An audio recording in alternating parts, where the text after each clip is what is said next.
Unlock the secrets of your Canon EOS RP's life by discovering its shutter count. The shutter count, or actuations, reveals how many times your camera's shutter has been fired. This is vital for understanding its usage and potential lifespan. While a direct menu option isn't available on the Canon EOS RP, several reliable methods let you find this information. The most straightforward method typically involves your computer. After taking a picture, transfer a RAW image file to your computer, then access the file's properties or information within the image's embedded metadata.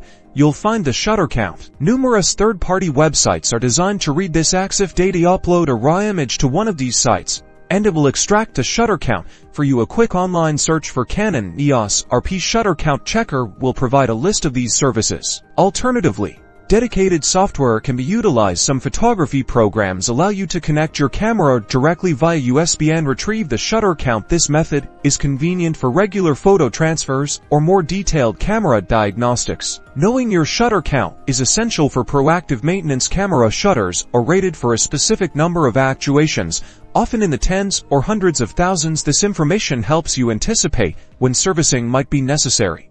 Regularly checking your shutter count empowers you to properly care for your Canon EOS RP, ensuring it continues to capture your precious moments for years.